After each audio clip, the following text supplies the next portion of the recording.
회원 여러분, 이렇게 무더운 여름을 지나고 건강한 모습으로 다시 뵙게 돼서 반갑습니다. 저희가 6월달 마지막 모임을 하고 7월, 8월 쉬고 이제 9월달에 했는데, 지난 여름 특히 무더웠고 그 기후 변화라는 것을 실감할 수 있을 정도로 전 세계적으로 자연재해도 많고, 실은 제가 지난 6월달에 모로코를 다녀왔습니다. 그래서 모로코에서 마지막으로 이틀을 묵었던 지역이 이번에 그 지진 진앙지였었어요. 그래서 저희 집사람하고 야, 2달만 늦게 갔었으면 우리 못 돌아왔을 것 같다, 그런 얘기도 하고 그랬습니다. 특히 오늘은 아까 서정일 부회장께서 소개해 주셨지만 저희 카운터파트이신 미얀 기업인 친선 포럼의 회원들께서 오셔가지고 오늘 자리를 같이 해주셔서 감사합니다. 나중에 각자 조금 소개할 기회가 있는 것으로 알아서 제가 간단히 소개를 드리고요. 그 다음에 저희 우리나라 이제 경제는 다들 아시다시피 대기업 위주로 쭉 성장을 해왔습니다. 그래서 대기업이 주도를 하고 이제 중소기업들이 소위 말하는 하청 구조를 해야 되나요? 서플라이 구조를 가지고 이제 쭉 성장을 했는데, 요즘은 그런 성장 공식이 잘 안 통하는 것 같아요. 그러니까 중소기업도 국제적인 역량을 갖춘 중소기업이 많이 나오지 않으면 대기업의 서플라이어들이 하이 퀄리티 제품을 공급하지 못해서 그런 국제 경쟁력을 갖춘 대기업으로 계속 성장하기 어려운 것이 현재 이제 경제 상황인 것 같습니다. 그래서 그런 필요 때문에 우리나라에서도 이제 중소기업하고 대기업의 상생을 위하여 같이 노력하자는 취지로 동반성장위원회라는 것도 만들었고, 그래서 우리 유장희 고문님께서도 한번 위원장을 하셨고, 그래서 오늘은 현재 동반성장위원회 위원장으로 계시는 오용교 위원장님을 모셨습니다. 그래서 앞으로 좋은 말씀 듣기로 하겠고요. 다음번 또 모임에 다시 인사드리기로 하겠습니다. 감사합니다.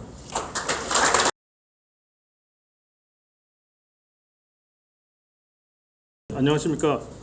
오늘 귀한 강연을 맡아 주실 오용교 동반선장위원장님을 소개할 수 있게 돼서 큰 영광이라고 생각합니다. 오 위원장님에 대한 소개는 긴 말이 사실상 필요가 없습니다. 행정고시 12회로 정부 관료로 커리어를 시작하셨습니다만, 정부, 기업계 그리고 학계는 물론 정치계에도 많이 알려지신 분이시기 때문에 우리 한미기업인 친선포럼 회원님들께서는 이미 다 알고 계실 것이라고 생각합니다. 오 위원장님은 1972년 고려대 경영학과를 졸업하시고 석사학위도 취득하셨습니다. 1973년 국세청에서 공무원 생활을 시작하신 후 1985년 산자부 수출과장으로 입부하셔서 꾸준히 성장하시어 산업부 차관까지 지내시고 이어서 코트라 사장을 역임하셨습니다. 코트라 사장으로 근무하실 때 오래된 타성에 빠진 코트라의 생산성을 높이기 위하여 과감하게 조직과 인사 개편을 단행했던 일은 지금까지 코트라 역사에 빛나는 업적으로 남아 있습니다. 코트라 사장의 임기를 마치고 2005년에 행정자치부 장관에 발탁되어 우리나라 고급 공무원들의 업무 효율성을 높이는 데도 많은 업적을 남기셨습니다. 그 이후 정부를 떠나 2007년에서 2011년까지는 동국대학교 총장을 역임하시면서 전통에 너무 얽매인 학교 행정을 혁신하는 데도 많은 공적을 쌓으셨습니다. 2022년부터는 동반성장위원장을 맡고 계신데, 취임 이후 우리나라 기업계에서 나타나고 있는 수많은 갈등, 즉 대기업과 협력 중소기업 간의 갈등을 완화시키는 데 노력하고 계시고, 자율협약을 유도하여 2, 3차 협력사들의 생산성 향상과 지속성장의 가능성을 높이는 데 성공한 사례가 많았습니다. 오 위원장님은 최근 동반성장 3.0 모델을 선포하시어 최근 급변하고 있는 온라인 플랫폼 관련 기업 생태계의 혁신을 도모하기 위한 새로운 갈등 해결 방안을 선제적으로 모색하고 계십니다. 오늘은 전 세계에서 한국만이 갖고 있는 동반성장의 이니셔티브의 내용과 그 성공 비법에 대해서 좋은 말씀을 해주실 것으로 기대하고 있습니다. 그럼 오 위원장님을 무대 위로 모시겠습니다. 열렬한 박수로 환영해 주시기 바랍니다.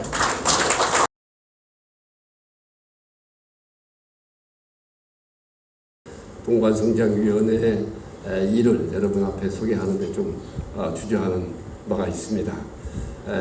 그래서 저 오늘 주제는 여기 말씀드리는 대로 한국 경제의 과제와 기업의 대응이라는 주제로 해서 동반성장위원회가 어떤 생각을 가지고 한국 경제에 대응을 해야 되느냐 하는 차원에서 또 우리가 지금 가야 되기 때문에 가고 있는 현재의 한국 경제에 대한 내용을 제가 생각하는 바를 여러분과 함께 점검해보는 그런 시간을 가질까 합니다. 저는 그 세상을 살아가면서 제 개인적으로도 그렇고 또 맡아 있는 단체를 경영할 때도 그렇고 또 국가의 경영에 들어갔을 때도 마찬가지고 저는 한 3가지 질문을 저한테 항상 해보고 있습니다. 너는 과연 지금 어디에 서 있느냐? 네가 서 있는 곳은 어디에 서 있느냐? 그리고 지금까지 잘해왔느냐? 그리고 이대로 가도 괜찮으냐 미래에? 그것을 제가 질문을 하면서 제 자신에 대한 진단, 제가 맡은 기관에 대한 진단, 그리고 국가에 대한 진단을 하면서 살아왔기 때문에 그런 차원에서 오늘 한국 경제는 과연 어디에 서 있고 어디로 가고 있느냐, 이대로 가도 괜찮은 거냐 하는 차원에서 점검을 해볼까 합니다.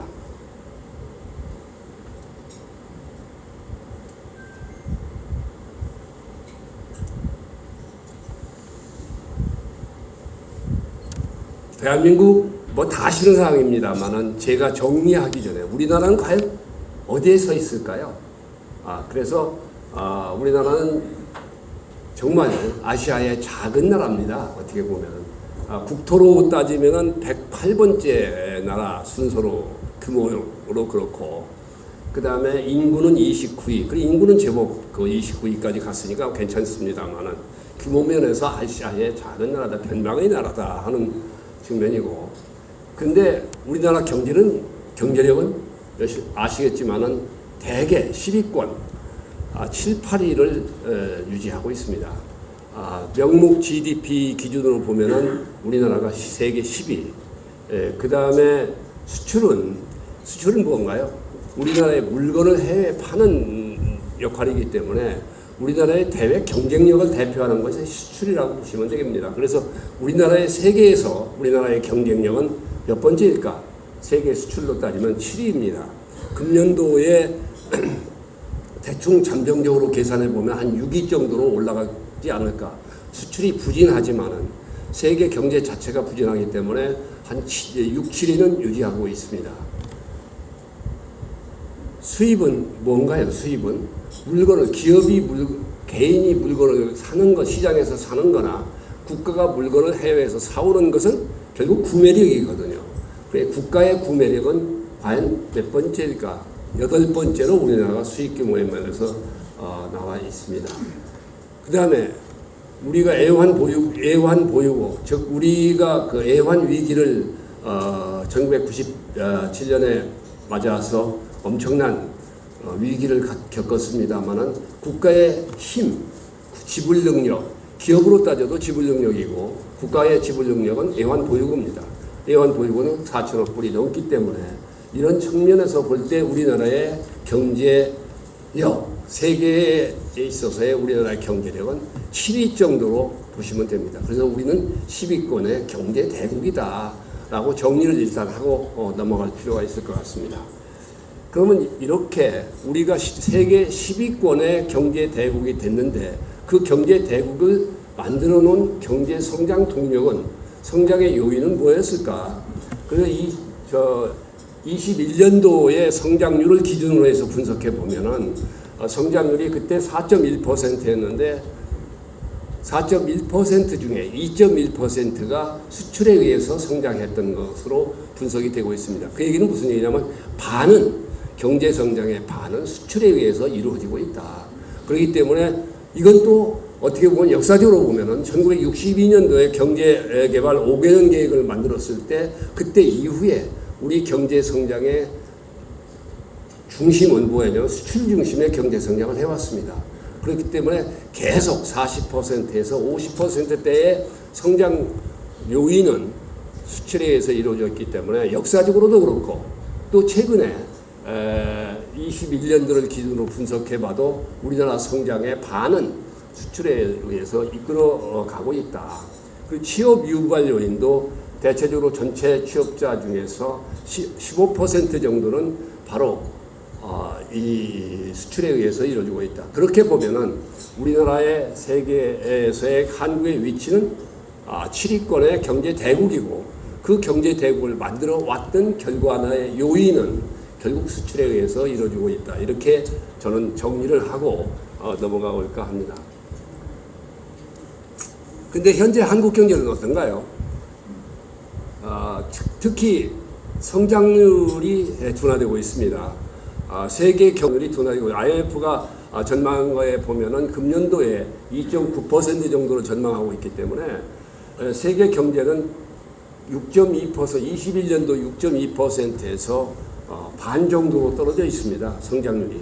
그렇기 때문에 세계 경제 자체가 저성장 시대로 가고 있는 것이 아니냐 하는 것에 예측을 하고 있고 그 속에서 한국 경제는 21년도에 4.1% 아까 말씀드렸듯이 성장했습니다만은 금년도에 전망한 1 내지 1.8% 1% 내외의 성장으로 그칠 것이다 하는 것이 다들 전문 기관들이 예측하는 기고 한국은행도 마찬가지로 그렇게 분석하고 있는 것 같습니다. 그런데 우리가 지금 판매하고 있는 주요 시장에 대한 주요 국가에 대한 성장률을 보면은 우리가 제일 많이 그 주력 수출 시장으로 갖고 있는 것이 중국이나 미국, 유로존, 그 다음에 일본, 대만 등인데 다 중국과 일본을 제하고는 대부분의 나라가 다 성장률이 둔화되고 있습니다. 이 얘기는 결과적으로 모든 해외 시장이 다 어렵다. 그러니까 우리가 수출하는 시장 자체가 어렵기 때문에 우리의 수출도 힘들어 하지 않으면 극복하기 어렵다 하는 것으로 전망될 수가 있습니다. 수출은 어떻게 되냐. 지금 수출 증가율이 21년도에 25%까지 성장을 했었는데 금년도 상반기는 마이너스 12.4%입니다. 그리고 물론 당연히 주변의 국가들도 다 마이너스를 기록하고 있지만은 우리나라는 그 배 이상의 마이너스를 가고 있다. 중국이나 이런 데가 6%, 8%대로 가고 있습니다만 우리나라는 10%대로 마이너스이기 때문에 그만큼 힘들어가고 있다. 무역수지 적자는 그동안에 작년까지는 무역수지가 흑자로 있었기 때문에 수출이 둔화되더라도 버틸 수 있는 여지가 있었는데 지금은 바로 224억 불의 적자를 이루고 있다. 그런 차원에서 보면은 우리나라 수출이 우리 아까 말씀드렸던 성장 동력, 즉 성장의 근본적인 요인 중에 하나인 수출이 대체적으로 어렵기 때문에 우리 경제 자체가 어려움으로 가고 있는 것이 아니냐 이렇게 볼 수 있습니다. 지금 우리가 수출하고 있는 주력 시장들 가만히 보면은 중국 수출의 경우에 전부 대부분의 경우가 좀 증가하다가 둔화되는 경향이 있고 미국이 대체적으로 감소하고 있고 일본도 현저히 감소하고 있고 EU도 완만하지만 감소하고 있습니다. 연도별로 보면은. 다만 아세안하고 베트남 즉 아시아 지역의 신흥시장이 대체적으로 좀 증가하는 추세에 있지만 규모가 작기 때문에 우리 수출을 버텨주는 데는 한계가 있는 것이 아니냐. 이렇게 보면은 우리나 지금 한국 경제는 성장률이 둔화되고 성장을 버텨주고 있는 수출이 마이너스로 가고 있고 또 경제를 대외 지불 능력을 가지고 있는 애완 보유고의 원인이 되고 있는 무역수지가 적자를 가고 있다. 또 주변의 시장들이 우리의 주력 시장들이 다 어두워지고 있기 때문에 앞으로 장래에도 우리 수출이 잘 가기는 어려움이 있지 않느냐 하는 것이 현재 우리가 전 한국 경제가 아닌가 이렇게 생각합니다. 그러면은 왜 우리 경제가 그렇게 어려워졌을까? 지금 더 힘을 받지 못하고 있느냐 하는 것을 정리해 보면은 우리나라 수출 공급 능력, 저는 공급 능력이라고 하고 있고, 이 수출의 규모가 어떻게 변해가고 있느냐, 어떤 추세를 가지고 있느냐 하는 것을 점검해 보면서 저는 그것을 수출력이라고 합니다. 수출이 힘이라고 합니다. 수출에 얼마나 탄력을 받고 힘을 가지고 공급해 줄 수 있는 경쟁력을 가지고 있느냐, 그런 차원에서 수출력이라고 저는 표현하고 있습니다만, 우리의 이 수출력을 쳐다보면은 2000년에 1,700억 불 정도가 됐었습니다. 근데 바로 이 14년간 매년 증가해서, 완만하지만 증가해서 왔습니다. 2019년에 잠깐 마이너스를 했었는데 그걸 제외하고는 매년 수출이 증가해 왔습니다. 그러나 이 14년부터 쭉 보면은 바로 20년, 21년까지 정체되어 있습니다. 등락을 계속하면서 정체되어 있습니다. 21년, 22년에 반짝 조금 증가하는 듯 했으나 다시 금년도에 떨어지고 있습니다. 그 얘기는 무슨 얘기냐면 바로 이 5,700억 불대의 수출선에서 정체되어 있다. 그러니까 수출을 이행할 수 있는 능력이 커지지 않고 있다. 해외 시장이 어떻게 변하더라도 수출을 할 수 있는 공급 능력이 뒷받침되지 못하고 있다. 이런 차원에서 볼 때는 우리나라의 수출이 약화되고 있는 것이 아니냐. 그래서 수출의 총합적인 수출 공급 능력이라고 볼 수 있는 수출의 비중이 약화되고 있다. 특히 우리나라 수출의 세계 비중이 15년도에 3.2%에서 2.9%로 떨어져 있고, 반면에 중국의 경우에는 1.8%였던 것이 바로 15.1%까지 중국의 비중이 세계의 공장이고 세계의 공급 시장이 되는 그런 중국이 되어 있습니다. 베트남이 이 정도로 급격히 증가하고 있습니다. 이런 차원에서 볼 때는 우리의 수출 공급 능력의 종합적인 공급 능력에 한계가 있는 것이 아니냐, 그런 우려를 하고 있습니다. 수출을 하기 위해서는 결과적으로 투자가 이루어져야 됩니다. 그때 투자가 이루어져야 되는데 우리나라의 투자하는 것을 보면은, 기업들의 경향을 보면은, 여기 기업 하시는 분들이 있기 때문에 다 알겠습니다만은, 한국이 외국에 투자하는 액수와 우리나라 기업이 국내에 투자하는 액수를 비교해 보면은 그게 이제 바로 6배 차이가 납니다. 그 얘기는 무슨 얘기냐면 우리나라에서 기업하기가 어렵다. 그렇기 때문에 해외로 다 나가고 있습니다. 그 얘기는 해외 시장이 변화하고 해외 시장의 수요가 급증한다 하더라도 수출을 공급할 수 있는 공급 능력을 준비하지 못하고 있다. 이렇게 볼 수가 있습니다. 그런 차원에서 볼 때는 우리나라 수출 산업 설비 투자가 안 되고 있기 때문에 공급 능력은 확충하는데 한계가 있는 것이 아니냐 하는 것을 우리가 볼 수 있습니다. 수출의 공급 능력은 대개 한 3가지로 저는 봅니다. 첫 번째가 상품력, 상품을 어떻게 만드느냐, 기술력과 품질력을 포함한 상품력이 얼마만큼 준비되어 있느냐 하는 기술이 발달 정도가 하나 있는 거고, 그 기술이 발달 정도를 언제든지 공급할 수 있는 수출 공급 능력, 생산 능력을 얼마나 갖추고 있느냐 하는 것이고, 그리고 이 상태에서 단기적 요인으로 보는 것은 해외 마케팅을 얼마나 적극적으로 하고 있느냐. 옛날에 대우가 한참 클 때 세계 시장을 지배했던 것이 시장 마케팅 능력이거든요. 주도인 것은. 그래서 그런 마케팅 능력을 얼마나 갖추느냐 하는 것이 수출에 있어서의 결정적인 결정 요인이라고 볼 수 있는데, 그 중에서 이 공급 능력이 지금 말씀드린 대로 둔화되고 있는 추세이기 때문에 해외 시장 변화에 우리가 대응할 수 있는 등이 능력이 약화되고 가고 있다. 이렇게 볼 수가 있습니다. 두 번째는 수출 공급 능력 중에서 우리의 수출의 주력 상품에 대한 공급 능력을 한번 점검해 보겠습니다. 우리의 수출의 주력 상품 다 아시겠지 않습니까? 반도체입니다. 이 반도체는 과연 어느 수준에 있고 앞으로 어떻게 갈 수 있겠느냐 하는 것을 점검해 보면은 우리 수출의 주력 상품이 운명 그리고 수출 전체의 방향이 방향이 점검될 수 있을 거라고 저는 생각합니다. 반도체는 지금 제조업의 생산 비중이 11년도에 4.1%에서 10.1%까지 올랐습니다. 그 얘기는 우리나라 제조업 생산 중에서 반도체가 절대적인 지위를 가지고 있다. 반도체의 총수출 비중은 11년도에 90%에서 18년도에 20.9%, 그 다음에 22년도에 18.9%. 그러니까 거의 20% 가까이가 반도체가 담당을 하고 있다. 한 품목 하나가, 반도체 하나가 20%를 간다는 것은 대단한 겁니다, 사실은. 그래서 그 정도로 중요한 위치를 반도체가 점령하고 있는데, 현재 반도체는 수출과 어떤 관계가 있느냐.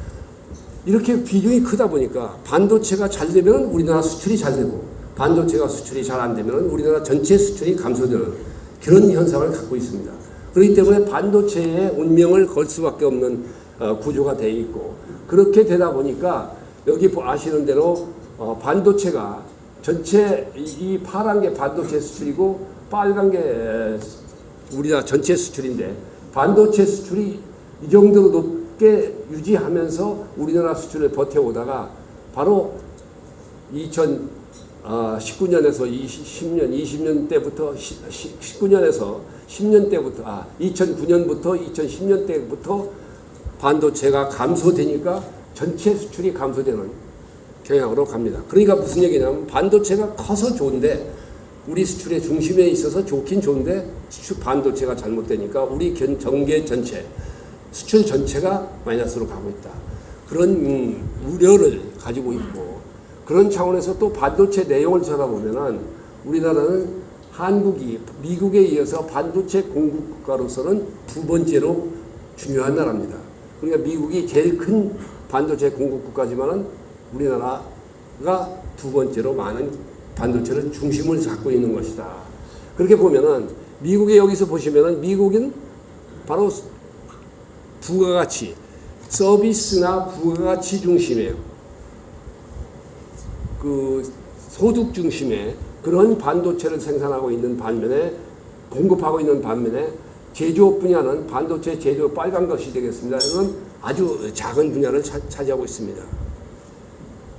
우리나라는 반대로 한국은 제조업이 미국에 비해 서비스 분야, 부가가치가 미국에 비해서는 적지만은 제조업 분야가 미국보다 더 높고, 전체적으로 봤을 때 한국이 반도체 공급의 중심에 있는 것이 아니냐, 이렇게 볼 수가 있습니다. 또 중국은 소비와 제조가 우리보다는 적지만 제조가 중심으로 커가고 있고, 대만은 바로 반도체에 우리나라와 분야가 틀리지만은 반도체도 또 대만도 그렇게 크고 있습니다. 이렇게 볼 때 미국과 비교해보면 반도체 시장에서 우리나라는 제조에 강점이 있지만은 미국은 서비스 또는 부가가치의 중심에 반도체의 강점이 있다. 그리고 반도체 수출 중에서 우리나라는 특징적으로 보면 메모리 중심의 반도체인데, 대만은 시스템 중심의 반도체로 가지고 가고 있다. 그 얘기는 무슨 얘기냐면은 반도체가 바로 시장 변화에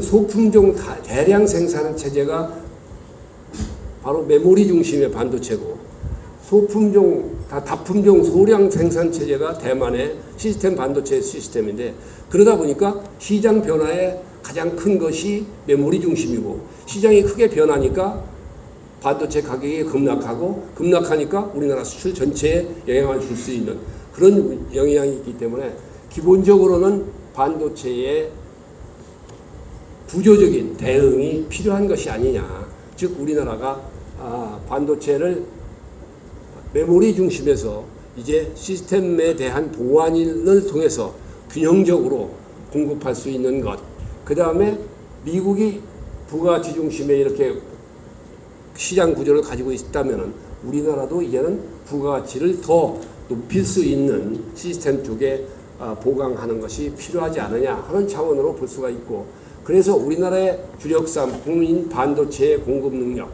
그 수출 공급 능력을 보면 지금 현재로서는 위험한 요소가 있고, 앞으로의 시장을 확실하게 점령하기 위해서는 시스템 쪽의 보강을 통해서 반도체에 유지를 할 수 있는 그런 방향으로 가는 것이 필요하다, 이렇게 생각을 하고 있습니다.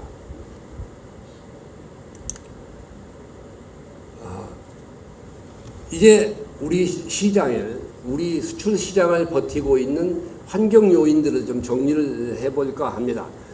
지금 가장 중요한 것은 탄소 중립입니다. 그린 전환이라고 하고 탄소 중립이라고 합니다만은, 지금 다 아시겠습니다만은 정리해 보면은 우리나라는 온실가스를 30년까지 절반으로 줄이는 목표를 가지고 있습니다. 그 다음에 이 온실가스의 주된 원인은 우리나라는 발전과 산업과 수송에 의해서 차지하고 있기 때문에 저 분야를 어떤 형태든지 변화하지 않는 한 온실가스를 감축하는 데는 한계가 있을 수밖에 없다.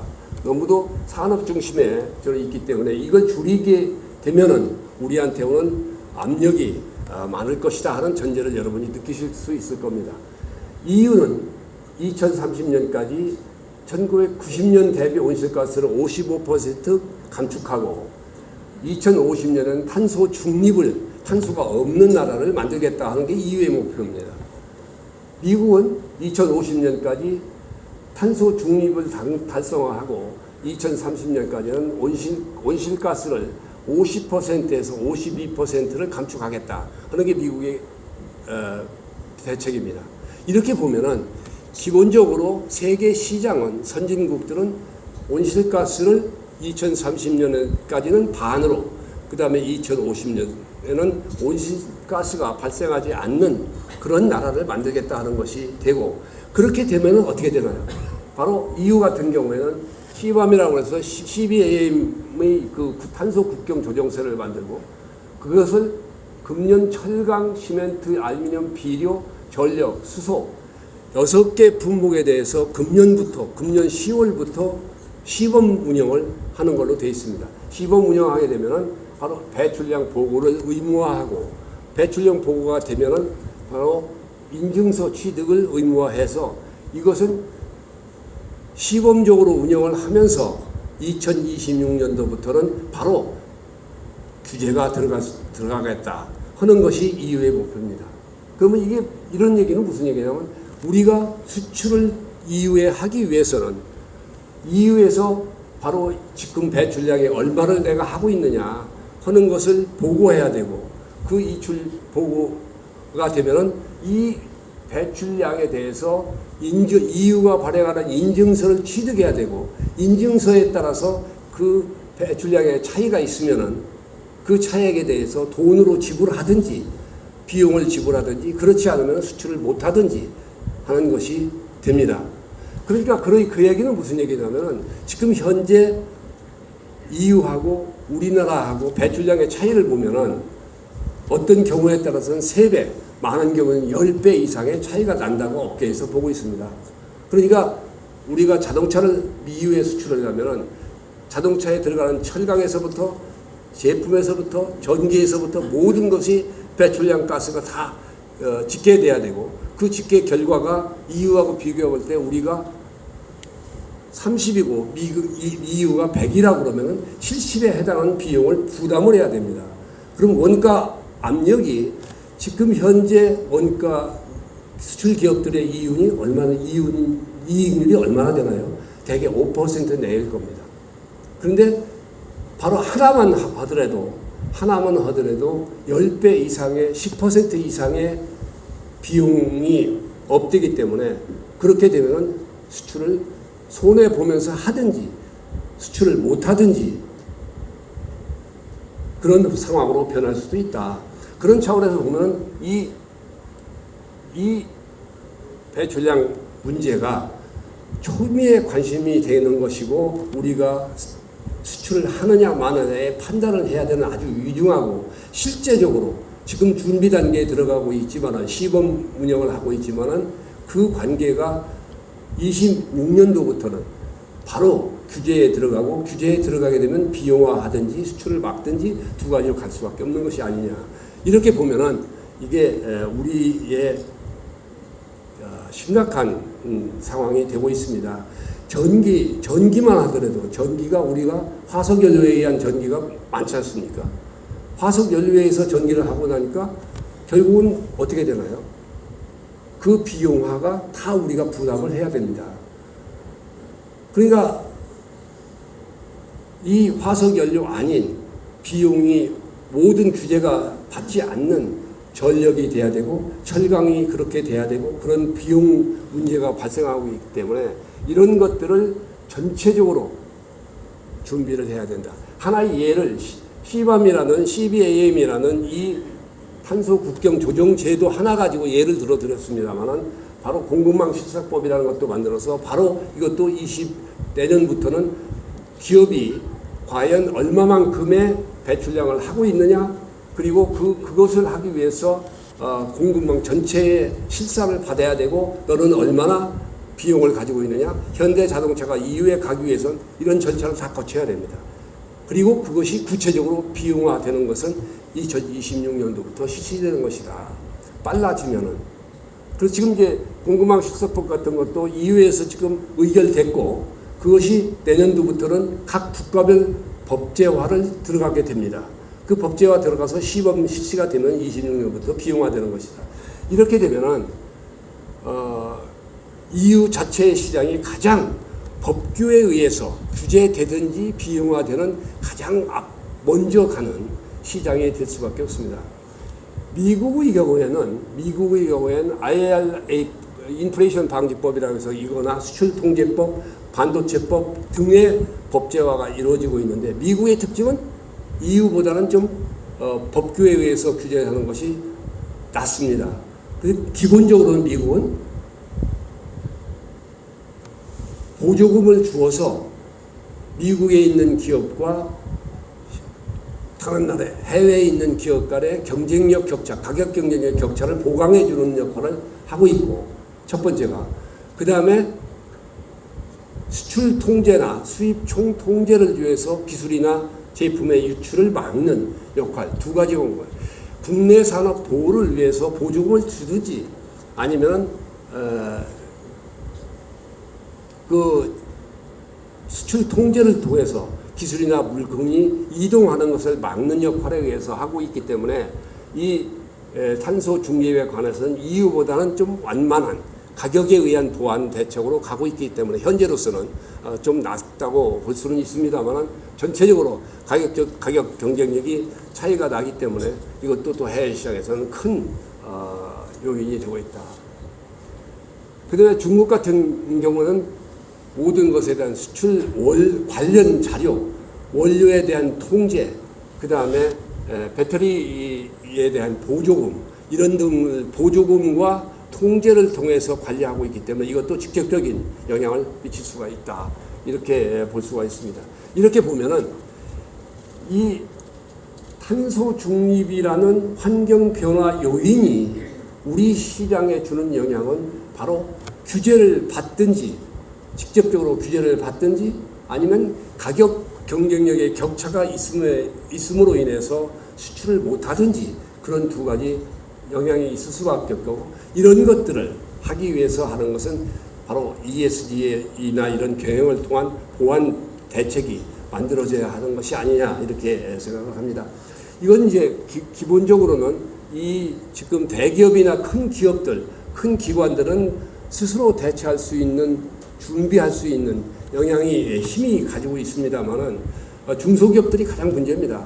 중소기업은 수출하기 위해서는 대기업의 현대자동차에 내가 부품을 공급하고 있다. 그럼 부품을 공급하는 입장에서 공급망 실사에 의해서 현대자동차에 들어가는 그 중소기업에 대한 것도 다 실사를 받아야 되고 비용에 대한 부담을 해야 되기 때문에 중소기업은 직접적인 영향을 받을 수밖에 없습니다. 그런데 중소기업은 정보도 부족하고 대처 능력도 부족하고 돈도 부족하고 그러기 때문에 중소기업 스스로 대처하기가 어렵습니다. 그래서 저희가 동반성장위원회가 하고 있는 것은 바로 여기서 이 ESG 경영에 대해서 중소기업에 대한 지원을 어떤 식으로 갈 거냐 하는 것을 대기업과 대기업의 협력업체를 같이 묶어서 동반성장위원회가 함께 끌고 가는 역할을 하고 있습니다. 그게 대표적으로 하는 것이 이제 우리 그 중소기업에 영향이 많을 수 있다고 보는 중소기업을 선정을 해서 실사를 하고 우리가 진단을 하고 그 진단 결과 어떤 준비를 해줘야 되느냐 하는 요인을 도출해내고 그 도출해낸 요인을 가지고 그 대기업, 공급하고 있는 대기업과 협력을 통해서 해결해 주는 역할로 저희들이 하고 있습니다. 그것이 지금 한 30개 업체 중소기업을 금년도에도 선정을 해서 진단을 하고 대기업과 함께 문제를 풀어나가는 그런 역할을 할까 지금 하고 있습니다. 이게 대표적으로 성공한 예가 하나의 예를 들어드리면 우리는 이 롯데케미칼하고 중소기업 두본이라는 중소기업이 있습니다. 중소기업이 그의 대표적인 성공 사례가 뭐냐면은 말레이시아에 이 두본에서 생산되는 플라스틱 첨가물을 말레이시아에 진출하는데 시장 조사도 안 돼 있고 시장의 그 행정 절차 공장 짓는 거에서부터 행정 절차를 밟는 거에서 안 되는데 그걸 모든 절차를 롯데케미칼이 다 대응을 같이 함께 해줬습니다. 그래서 성공적으로 말레이시아에 진출을 하고 말레이시아에서 가장 대우받는 중소기업이 됐고 롯데하고 같이 거기서 공부합니다. 그 제2의 시장을 지금 인도네시아로 가고 있습니다. 왜 그러면 말레이시아나 인도네시아 가나요? 이 탄소 중립이라는 차원에서 보면은 인도네시아나 말레이시아나 특히 인도네시아는 수력 발전이 많습니다. 그렇기 때문에 화석 연료에 의해서 우리가 전기를 부담하고 있는 화석 연료에서 전기비가 들어가면 그만큼 탄소의 비중이 높아지기 때문에 그만큼 우리가 비용이 늘어나는데 수력에 의해서 하고 있으면 그 부분은 제로가 되는 겁니다. 그렇기 때문에 경쟁력이 있다. 하나의 예를 들어 드립니다만 그런 차원에서 우리가 중소기업이 ESG 경영을 효율적으로 하게 하기 위한 역할을 동반성장위원회가 중심적으로 자리를 잡고 가고 있다. 하나 예를 들어드렸습니다만 그렇기 때문에 그런 차원에서 이제는 정부가 기업의 일만은 아닙니다. 이제 정부가 중심이 되어서 또 유관기관이 중심이 되어서 기업과 함께 이런 탄소 중립의 대책을 준비를 하고 26년부터 구체적으로 규제가 들어오는 규제 정책에 대처하고 30년부터 전체적으로 전방위적으로 이루어지고 있는 이런 탄소 중립의 대책에 대응하는 것이 필요하다 이렇게 생각을 하고 있습니다. 다음에 두 번째 환경 변화는 앞에와 비슷한 내용이 되겠습니다만 글로벌 공급망 GSC의 변화입니다. 글로벌 공급망의 이슈는 지금 대체적으로 보면은 이게 기업 차원에서의 공급망의 문제가 아니라 국가 차원에서의 공급망의 문제로 인식되고 국가별 대책을 만들어가는 그런 상황으로 변해가고 있다. 이게 개별 기업의 문제만은 아니다 하는 것을 지금 그런 변화 추세가 보이고 있습니다. 기업은 생산이나 물류를 최적화해야 된다 하는 것을 넘어서 바로 위험을 회피하기 위한 생존을 위한 대책 중에 하나로 가고 있다. 그리고 국가의 차원에서는 이제 국내 산업을 보호하기 위한 그런 차원에서 국내 산업 보호에 대한 경향으로 변해가고 있다. 이렇게 봅니다. 그래서 GSC는 이제 기업만의 문제가 아니라 국가의 문제로 가고 있다. 이렇게 인식을 해야 되고 그 속에서 가장 위험한 수준에 있는 것이 중국의 문제입니다. 중국은 민수산업과 군수산업의 차이가 없습니다. 다 같이 가고 있습니다. 그렇기 때문에 민수산업이 강화되면은 그 자체가 결국 군사력까지 연결되고 있기 때문에 그런 우려를 전제에 두고 중국이 지금 어떻게 변해가고 있으며 그렇기 때문에 공급망이 어떻게 변해갈 것이냐 하는 차원에서 우리가 인식을 해야 될 것 같습니다. 중국은 이제 재화 생산이나 공급의 세계 중심이 세계 공장이 되어가고 있습니다. 세계 교역 중에서 중국이 지금 24조,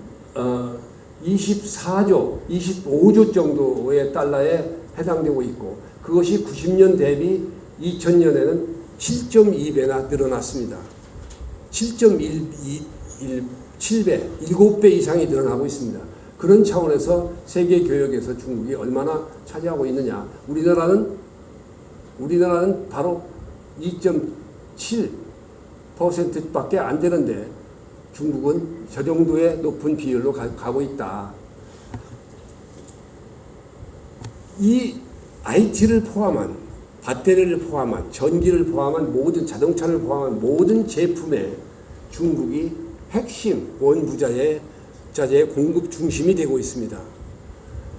예를 들어서 히토리우 같은 거요. 배터리에 들어가는 핵심 부품 아닙니까? 히토리우 같은 경우에 중국이 전 세계 한 37% 정도를 담당하고 있고 생산하는 것은 60%를 중국이 하고 있습니다. 그 다음에 배터리 원료의 가공이나 제조 단계 이런 걸 보면 천연 흑연을 예컨대 천연 흑연이 93%를 중국이 공급하고 있는데 배터리에 관련 제품들은 대개 70%에서 80%까지 중국이 다 가지고 있습니다. 우리나라는 더더욱 그렇습니다. 그렇기 때문에 이러한 배터리 원료가 이렇게 과다하게 되기 때문에 어떤 순간에 중국이 변화된다든지 시장에서의 왜곡 현상이 일어나면 우리는 바로 생산이 중단될 수밖에 없는 원료 부분이 의존되고 있다. 이렇게 보면 되겠습니다. 중국의 전기차는 현재 한 5천만 대 생산 능력을 가지고 있는데 내수 시장은 2,500만 대밖에 안 됩니다. 그러면 2,500만 대는 어디에 해야 되나요? 수출할 수밖에 없습니다. 바로 이제 중국이 전기차 수출을 할 것이고 전기차 수출에 있어서 중국이 저가 자동차를 대량 공급할 수밖에 없는 그러면 시장을 흔들어 볼 수 있는 그런 상황이 되지 않겠느냐. 그렇게 보면은 중국의 부상이 결국은 GSC 즉 글로벌 공급망의 중심에 있을 것이고 공급망을 뒤흔들 수 있는 좌지우지할 수 있는 중국의 역할이다. 중국의 영향이다. 이렇게 볼 수가 있습니다. 그렇게 되다 보니까 미국과의 갈등이 고조되고 있습니다. 지금.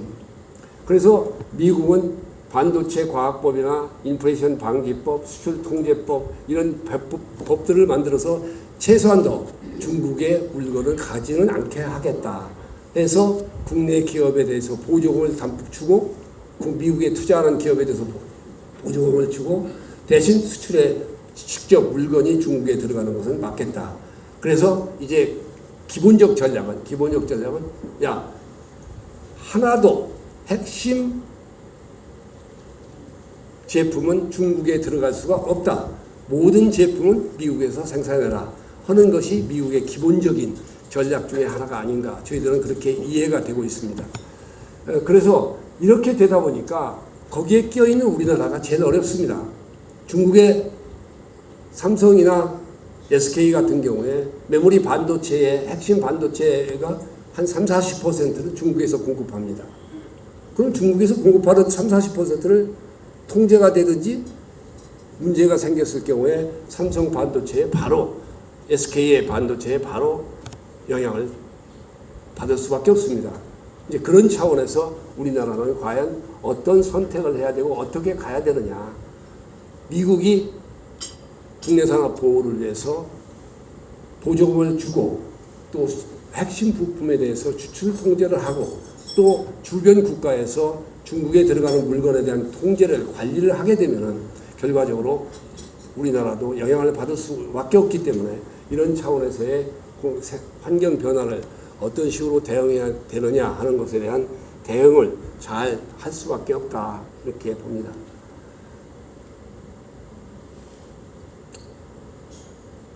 이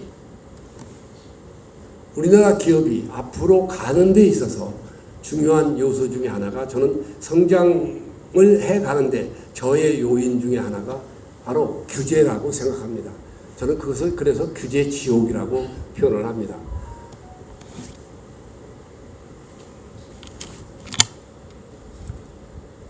우리나라 규제, 세계 경제 포럼에서 그 진단한 평가한 규제 경쟁력 평가를 금년도 것을 보면은 우리나라가 한국이 141개 중에서 87위입니다. 우리가 세계 경제력의 평가가 얼마나 했냐? 7위라고 했지 않습니까? 7등은 안 되더라도 10등은 10등은 돼야 되는데 87위입니다. 이런 거 보면 방글라데시보다도 더 뒤입니다. 이게 너무도 아니지 않습니까? 그래서 이런 그 문제, 규제 개혁에 대한 법률적 효율성, 그건 67인데 정부 규제가 기업이 부담을 얼마나 주고 있느냐 하는 평가를 한 것은 87입니다. 우리나라가 전체 의원 그 입법이 2017년부터 21년까지 3,950건입니다. 그리고 연평균 규제 입법 건수가 2,200건입니다. 이렇게 2,200건? 이렇게 하니까 참 좋은 것 같죠? 한국이 영국의 몇 배냐면 79배입니다. 그러면 우리나라가 입법 건수로 보면 야, 국회의원들 잘하고 있다. 우리나라 참 좋은 나라다. 이렇게 언뜻 생각할 수 있는데 정반대 아닙니까? 이 입법 건수들이 전부 규제입니다. 근데 이 규제를 하려고 그러면은 우리는 규제 심의를, 사전심의를 규제개혁위원회에서 심의를 해야 되는데 거의 대부분 입법들은 다 면제를 합니다. 피해갑니다. 국회가 우리나라 경제에 있어서 가장 저해 요인 중에 하나가, 저해 요인의 그런 기관 중에 하나가 저는 국회라고 생각합니다. 그래서 이런 상황에서 기업이 어떻게 경영을 하겠습니까? 영국의 79배의 입법 규제를 받으면서 어떻게 물건을 만들어내겠습니까? 근데 국회의원들은 뭐라고 그러냐면 국회의원별로 내가 입법을 제일 많이 했다고 자랑합니다. 신문에도 냅니다. 그건 우리가 국민의 입장에서, 기업하시는 여러분의 입장에서 보면은 우리를 계속 옥죄이고 있는 대표적인 사람들이 국회의원입니다. 그래서 이런 입법 규제가 이렇게 많아지고 있기 때문에 이런 속에서 기업이 어떻게 물건을 만들고 경쟁을 하고 해외 시장에서 버텨나가겠습니까? 예컨대 지금 미국 같은 경우에는 트럼프 행정부 때 했습니다만 2 for 1 룰이라고 그래가지고 한 법을 만들면은 그 법에 대응되게 2개 이상의 법은 폐지해라 이렇게 돼 있습니다. 그래가지고 17년부터 19년까지 규제 하나 만드는데 7.6개가 폐지가 됐습니다. 그런데 우리도 최소한도 하나 들어가면 하나는 빠져야 되지 않습니까? 우리는 그냥 쌓여있는 겁니다. 지금 국회 보세요. 야당이 지금 절대 다수를 점하고 있기 때문에 저희들 마음대로 법을 만듭니다. 저지할 수 있는 방법이 없습니다. 이걸 국민이 저지해야 됩니다. 국민이 판단을 해야 됩니다. 그리고 그렇게 하는 그런 국회의원에 대해서는 제한을 해줘야 됩니다. 옛날에 미국에 그 소고기 파동이 있을 때 있었지 않습니까? 또 그 시장 개방함에 있어서 반대하고 난리쳤지 않습니까? 그게 왜 반대합니까?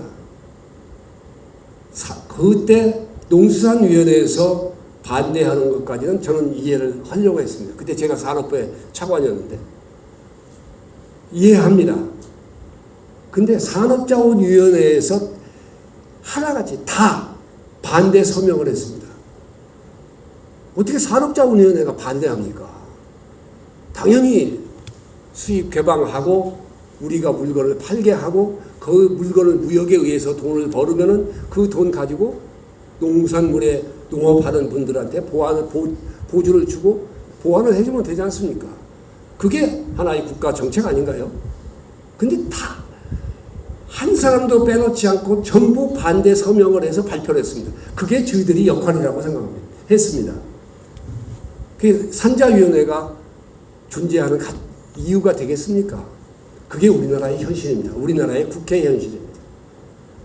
그래서 바로 이런 거, 영국 같은 경우에는 one in, one out입니다. 하나 만들면 하나 나가라. 그랬더니 나중에 최근에는 3out으로 만들었습니다. 세 개를 나가라. 이 정도에까지는 아니라도 1대1이라도 할 수 있는 용기와 제도와 틀이 만들어지는 것이 필요하다. 그래야 우리 기업이 가장 기업하기 좋은 환경에서 기업할 수 있지 않느냐 하는 생각을 갖고 있습니다. 그래서 저는 어디 가서든지 그럽니다. 인류가 되기 위해서는 인류로 가고 있는 사람들, 인류로 가고 있는 기관들, 인류로 가고 있는 국가에서 하고 있는 것만큼은 해라. 그보다 더 하기 어려우면 그 정도는 해라. 제가 동국대학교 총장을 했습니다만 가서 동국대학교에 가서 주창을 했던 게 그겁니다. 학교가 경쟁력을 갖기 위해서 어떻게 해야 되나요? 돈이 있어야 되고 돈이 있으면 사람을 좋은 교수를 모셔와야 됩니다. 근데 동국대학교가 고려대학교보다 역사가 1년 더 먼저 생겨났습니다. 근데 우리가 시장에서 볼 때는 알지 않습니까? 어디가 차이 있는지. 그 잘못 얘기하면 또 그 동국대학교 사람들이 뭐라고 또 공격하기 때문에 저 함부로 막 얘기도 못 합니다. 하여튼 차이가 있잖아요. 그럼 차이가 있는 부분을 분석해 보면은 거버넌스에 문제가 있습니다. 이사진과 학교 경영의 거버넌스 의사결정의 과정이 잘못되어 있습니다. 근데 인류 학교인 연세대학교나 그런 대학교 가서 보면 그 거버넌스가 총장 중심으로 바꾸게 되어 있습니다. 그래서 저는 그럴 때 얘기했습니다. 내가 할 수 있는 것은 다 하겠다. 대신 거버넌스에 관련된 것, 다른 인류 대학교가 하고 있는 것만큼만 해주라. 그럼 더 이상 얘기 안 하겠다. 근데 안 합니다. 내 거니까. 그래서 그런 측면에서 최소한도 다른 데서 하고 있는 것만큼은 해줄 수 있는 그런 것들이 있어야 된다. 그래야 인류로 간다. 그래야 인류 국가가 되는 것이다. 이렇게 생각을 합니다. 두 번째는 낮은 생산성과 양극화 문제입니다. 우리 노동 생산성은 OECD 평균보다 훨씬 낮고 미국의 35%, 5분의 3 수준, 5분의 3 수준입니다. 여기 그림 보시는 바 OECD 평균이 52.2인데 우리는 40.6입니다. 미국은 71.6%입니다. 이 정도로 생산성의 차이가 있습니다. 뭐 원인이야 여러 가지 역사적으로도 있고 기술력도 있고 여러 가지 있겠습니다만은 어떻든 간에 이런 차이가 있습니다. 그러기 때문에 오는 대기업하고 중소기업의 격차는 계속 유지되고 있고 양극화라는 사회적 현상이 계속 잔존해 있습니다. 중소기업 임금 수준은 대기업의 63% 수준이고 노동 생산성은 대기업에 비해서 34.6% 수준밖에 안 됩니다. 이렇게 하다 보니까 결과적으로 뭐냐면 생산성이 낮으니까 결국 중소기업 입장에서는 임금을 더 많이 줄 수가 없고 임금 격차가 존재할 수밖에 없고 임금 격차가 있으니까 취업하던 사람 입장에서는 중소기업 취업을 기피하게 되고 물론 규모의 차이에서 오는 현상도 있겠지만은 어떻든 중소기업의 취업을 기피하게 되고 기피하니까 좋은 인재가 중소기업에 가지 않으니까 그만큼 인력난이 생기는 것이고 인력난이 생기니까 중소기업은 다시 생산성이 더 저하되는 그래서 이런 것들이 악순환의 고리가 계속 반복되고 있는 것이 오늘날 우리나라의 대기업과 중소기업의 관계다. 그래서 이런 차원에서 과연 이 양극화와 낮은 생산성을 극복하고 대기업과 중소기업의 그 격차를 근본적으로 해소시켜 나가는 노력이 필요하다. 그게 우리 동반성장위원회의 존재 이유 중에 하나입니다. 그래서 우리가 하고 있는 것은 지금 동반성장위원회는 바로 중소기업과 대기업에 함께 만들어가는 틀을 어떻게 갈 거냐. 그래서 양극화, 중소기업의 양극화 해소를 위한 자율협약을 맞게 합니다. 예를 들어서 현대자동차에 납품하고 있는 협력업체를 묶어서 자율협약을 맺게 하고, 자율협약을 맺으면은 거기에서 기술적인 도움, 마케팅에 대한 도움, 또 봉급이 낮으니까 봉급을 보조해 줄 수 있는 지원을 어떻게 해 주느냐, 시장에서의 판매는 어떻게 하면 되느냐, 기술 개발을 함께 어떻게 만들 것이냐, 해외 시장에 어떤 식으로 진출할 거냐. 아까 제가 롯데케미칼과 두 번을 예를 들었습니다만 해외 시장 진출을 어떻게 할 것이냐, 함께 하자. 그래서 거기서 공동의 상생 협력을 하자 하는 틀을 만들어 주는 것이 우리 동반성장위원회가 하고 있는 가장 중요한 일 중에 하나입니다. 그것이 뭐냐면은 우리가 함께 만들어가는 정부나 대기업이나 중소기업이나 공공기관이 함께 참여하고 함께 만들어가는 틀을 만들어가는 것이 동반성장위원회의 역할이다. 두 번째, 동반성장위원회가 하고 있는 것은 바로 중소기업과 대기업 간에 존재하는 갈등, 또 대기업과 중소기업 간이 아니고 그 외에도 이 경제 주체 간의 다양한 경제 주체 간의 갈등들이 존재하고 있습니다. 또 존재하려고 합니다. 잠재되어 있는 갈등들이 또 많습니다. 이런 갈등들을 바로 선제적으로 갈등이 생겼기 때문에 해결하는 것도 물론 하고, 현재화되어 있는 갈등을 해결하는 것도 하고, 현재화되어 있지 않지만 갈등이 잠재되어 있고 내일 모레 발생할 가능성이 있다 하는 것을 사전에 찾아서 선제적으로 갈등을 풀어가는 역할. 예를 들어서 지난번에 레미콘하고 시멘트 업계 간의 갈등이 많았습니다.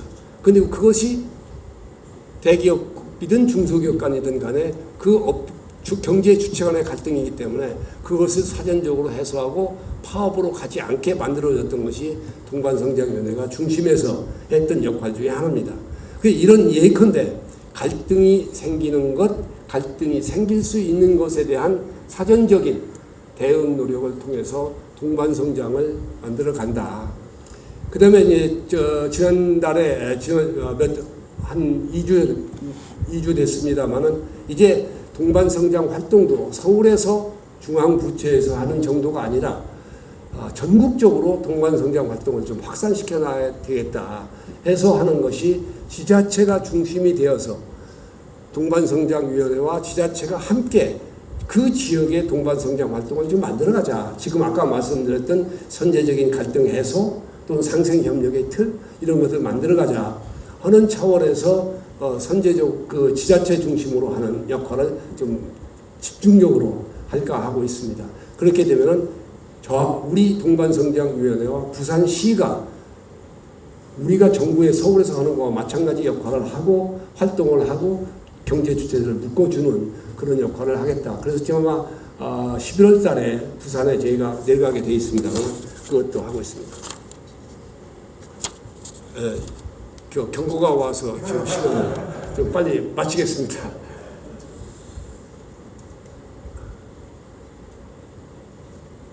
이게 마지막 주제이기 때문에 대충 맞을 것 같습니다. 이 성장 저해에서의 마지막 요소는 비효율의 늪입니다. 우리는 비효율의 늪에 빠져 있습니다. 지금 사회 전체 스위스의 IMD 평가에서 보면 우리나라 국가 경쟁력은 64개국 중에 28입니다. 그게 좀 낮지 않습니까? 경제 대국이라고 하는 7위에서 28입니다. 특히 정부 부분하고 기업 분야가 낮습니다. 여기 보시면은 경제 성과는 22에서 14위로 올라왔는데 22년에서 23년 지표입니다만 정부 재정은 38위, 노동시장은 39위, 기업 여건은 53위로 더 나빠졌습니다. 이런 것들이 결과적으로 64개국 중에서 최소한도 10등 정도는 해야 되는데도 불구하고 28등으로 만족하고 있다. 만족하는지는 모르겠습니다만 멈춰 있다. 그렇기 때문에 이런 것들을 정리를 해야 되고, 이런 근본적인 요인은 어디서 올까요? 우리의 기본적인 혁신의 틀이 되어 있지 않다. 그래서 이런 혁신을 어떤 식으로 해야 되느냐. 우리나라는 문제가 발생해도 문제를 논의하지도 않습니다. 논의 구조가 되어 있지 않습니다. 문제가 발생하면 논의를 해야 되지 않습니까? 최고 결정권자가 중심이 되어서 관련자와 함께 논의하고 문제의 원인이 어디에 있으며 문제 그 대책을 어디로 가야 되느냐. 그렇기 때문에 그것을 언제부터 어떻게 실행해야 되느냐 하는 게 하는데, 우리는 논의를 하지도 않고 논의해봤자 결론을 내지도 않고 결론을 내봤자 실행하지도 않습니다. 그러니 그게 우리나라가 뭐 선진국이 되겠습니까? 그런데도 불구하고 우리가 7등하고 있는 것은 기업하는 여러분들의 힘입니다. 정부가 한 게 뭐 있어요? 그러니까 그런 차원에서 정말 대대적인 국민이 함께 참여하고 함께 만드는 대대적인 혁신의 틀을 만들어 줘야 됩니다.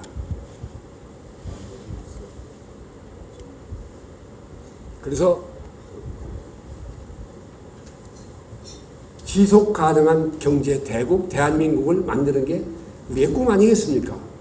지금 아까 말씀드렸듯이 7등을 하고 있는 대한민국을 절대로 7등 이상으로 떨어지지는 않게 하는 대한민국의 경제 대국을 가야 된다. 그렇게 가기 위해서는 바로 성장 동력을 회복시켜줘야 됩니다. 성장 동력을 회복하는 것은 아까 말씀드렸듯이 산업 경쟁력이나 수출이나 공급망 확충이나 성장 저해율을 제거하는 그런 역할을 통해서 보강을 하고, 동시에 이런 국민 모두가 참여자가 함께 참여하고 함께 만들어가고 함께 향유할 수 있는 동반성장의 대한민국을 만드는 것이 두 가지가 합쳐졌을 때 지속가능한 경제 대국은 이루어질 수 있다. 이렇게 생각을 하고 제 말씀을 마치겠습니다.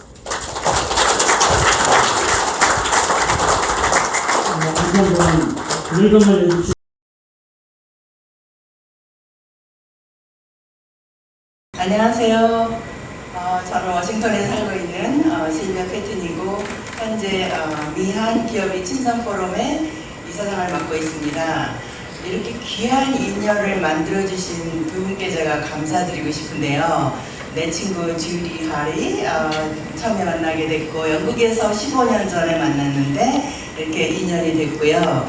주리가 우리 유고모님을 소개시켜줘서 은갈치 점심을 먹으면서 이제 미한 기업인 친선 포럼을 미국에 창립하면 어떠냐는 제안을 받아서 이렇게 창립을 하게 됐고, 지난 5월에 그 설렉 USA가 미국에서 열렸는데 민선식 회장님 비롯해서 김미롱 부회장님 그 10분 이상이 참석을 하셨어요. 우리 신현용 총재님도 참석하셨었고, 그래서 그때는 처음이었기 때문에 저희들이 미숙한 점이 많았지만 내년에 설렉 USA 참석하시는 분들이 계시면 저희가 백악관과 국회의사당 이렇게 그 투어하고 국회의원들과 만날 수 있는 그런 자리를 마련해 보도록 하겠습니다.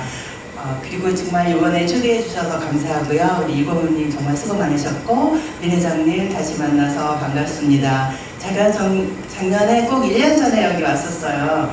그 필립 버그 그분 연사로 초청하셨을 적에 와서 만났는데 정말 이렇게 여러분들 만나서 다시 반갑고 앞으로 좋은 교류 있었으면 좋겠습니다. 감사합니다.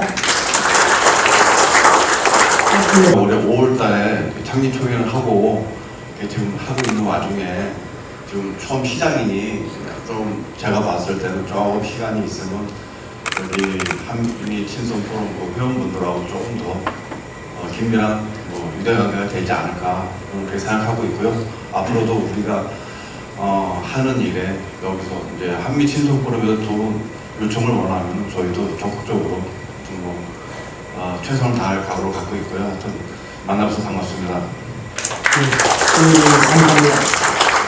네, 오영규 위원장님은 임프레스하게 좋은 강연 들었고요. 저희가 느끼는 점은 미국, 저는 한국, 미국을 다 경험해봤고 글로벌 기업과 스타트업을 다 경험했습니다. 근데 제 심장을 뛰게 하는 스타트업 이름, 중소기업이고 확실히 있는 곳입니다. 그리고 이제 미국에 보시면 잘 아시다시피 혁신 기업에 굉장히 유명한 사람들이 많이 갑니다. 또 아까 인건비 말씀하신 인건비도 높습니다. 그러니까 이 기업의 이동이 혁신 기업으로 가는 것은 중소기업이라도 큰 기업에서 이동이 일어납니다. 그만큼 생태계가 되어졌다는 거죠. 그 비하인드에는 또 모험 자본이 있고 정부의 지원이 있을 것입니다. 그래서 제가 팬데믹 때 화이트하우스의 코로나 바이러스 태스크포스에 같이 함께 일을 했습니다. 그래서 제가 깜짝 놀랐던 것은 저희는 신약 개발하는 입장에서는 신약 개발하는 백신 개발은 10년 걸립니다. 1년 만에 나왔습니다. 백신이.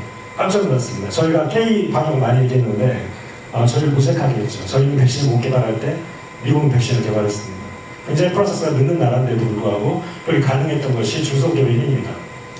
미국 정부가 중소기업을 오랫동안 그 생태계를 유지해왔고 모더나도 중소기업이었고요. 바이오엔텍도 중소기업이었습니다. 저희는 이미 그 기업들을 알고 있었는데 작은 기업들이었는데 그 기업들을 미리 발굴하고 지원하는 그런 생태계가 있었습니다. 저는 사실 이 KABF와 AKBFF의 이 링크가 굉장히 중요한 혁신의 하이웨이가 되기를 바라는 마음이 있고요. 거기에 저희 AKBF 멤버들이 작게나마 기여하고 싶은 마음이 있습니다. 이 어려울 때일수록 인적 네트워크가 중요합니다. 저희가 미국에 현지에 있기 때문에 여러분들 다 이제 미국의 경험들이 있으신데 좋은 네트워크를 가지고 계실 거라고 기대를 하고 있고 저희도 현지에서 최대한 지원하고 또 미국 정부 인사들 또 기업계 인사들이 연결될 수 있도록 중소기업인들에게 많이 지원하고자 하는 마음이 있고요. 우리나라에서도 1조 밸류가 가는 유니콘들, 10조 밸류 데카콘이 나올 수 있기를 기대합니다. 대한민국에도 미래의 앨런 머스크가 있고요. 많은 기업인들이 나올 거라고 기대를 하고 있습니다. 감사합니다. 워싱턴 DC의 Falcon Capital Advisors 매니지먼트 컨설팅 firm에서 CEO로 일하고 있습니다. 우리 AKBFF와 KABFF가 서로 바랍니다. 그리고 아까 말씀하신 대로 사실이에요. 저는 유장희 박사님의 둘째 아들입니다.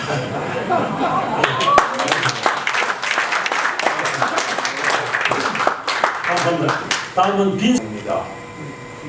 제가 오랫동안 한국 문화 가까이 살고 있었어요.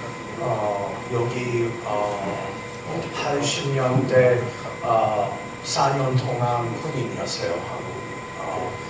그리고 한국 대단한 나라이라고 생각해요. 그래서 버지니아 북부에서 마치 하는 서비스 하고 있어요. 특히 내시경 병원, 한국 소화기 내과 전문의 같이 일하고 한국 환자 만나요. 내시경 하는 환자. 그래서 회원돼서 저한테 아주 좋은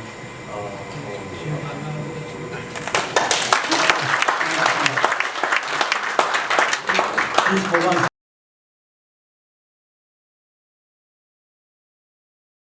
이렇게 바쁜 일정에도 불구하고 아침 귀한 시간을 내주신 여러 회원님께 진심으로 감사의 말씀을 드립니다. 오늘 또 동반성장위원회 오영규 위원장님의 이 명강이 정말 머리에 쏙 들어옵니다. 이 나라가 동반성장을 하기 위해서는 뭘 어떻게 해야 될 것인가가 내용이 다 담겨 있습니다. 우리나라 내에서 대기업과 중소기업 간의 동반성장도 중요하지만 더 중요한 것은 미국과 한국이 동반성장하는 겁니다. 그 가운데 작은 하나의 일부분을 담당하고 있는 그런 사명이 있다면은 KABFF와 AKBFF가 한국 경제와 미국 경제의 동반 성장을 위하여 동반 발전하는 일이 남아 있다고 생각이 됩니다.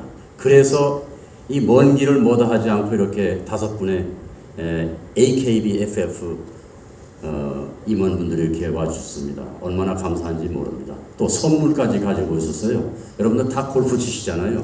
거기에 아주 꼭 필요한 그 용품을 포장도 아주 예쁘게 잘 해가지고 가지고 오셨습니다. 나가실 때 한 분도 빠지시지 말고 가져가시기 바랍니다. 오늘 처음 나오셨는데 저 특별한 분을 한번 소개하고자 합니다. 이국홍 회장님이신데 이분이야말로 한미 간에 왜 기업 간의 긴밀한 그 관계가 필요한가를 사실 증명하고 계신 분입니다. 이국홍 회장님은 인쇄업을 하고 계신데 미국에서 가장 질 좋은 발간물이 나오는데 그 발간물을 사실 인쇄를 한국서 하고 있습니다. 대부분 한국서 하고 있습니다. 왜냐하면 한국의 인쇄 기술과 생산성이 미국보다 훨씬 낮기 때문에 그렇습니다. 그 기업을 이국홍 회장이 이끌고 있다. 잠깐 일어서 인사해 주시기 바랍니다.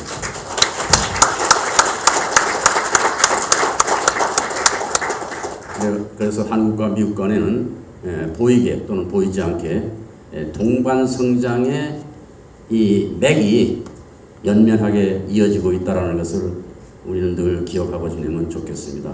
그 일을 위해서 우리 민선식 회장님께서 이 한미 기업인 친선 포럼의 발전을 위해서 열심히 도와주고 계신다는 것에 대해서 또 감사의 말씀을 드립니다.